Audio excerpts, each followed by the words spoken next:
A single case of COVID can ignite the spread of coronavirus across a hospital, infecting vulnerable patients and staff alike. That's what scientists found when they investigated a deadly outbreak at St. Augustine's Hospital in Durban, South Africa, during March and April. They sifted through medical records, visited the hospital's wards, interviewed healthcare workers, and conducted an analysis of DNA sequencing and swab samples to craft a detailed timeline of the virus's spread.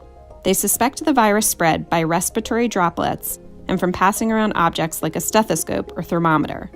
At the time, though, scientists had not yet agreed that airborne transmission of the virus was common.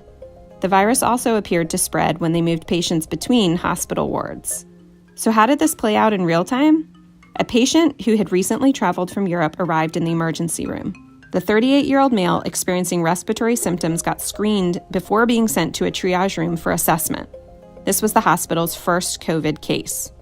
About 2 hours later, a patient suffering from a suspected stroke arrived by ambulance and was placed in the bed across from the entrance to the triage room. The same doctor that assessed the COVID patient while wearing personal protective equipment also checked out the stroke patient. After the COVID patient left the ER, the stroke patient was transferred to the cardiac ICU.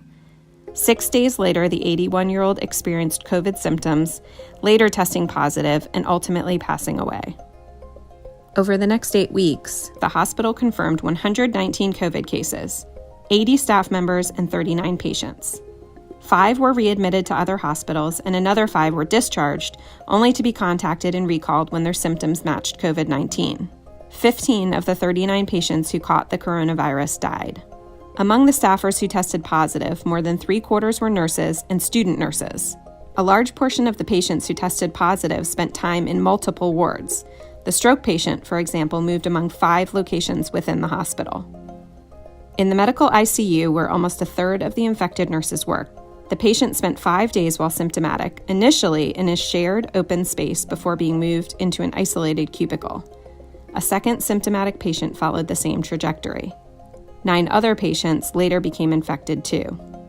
Notably, the researchers did not detect any healthcare worker infections in the COVID ICU. Perhaps because patients there were less infectious or because PPE was used, the study said.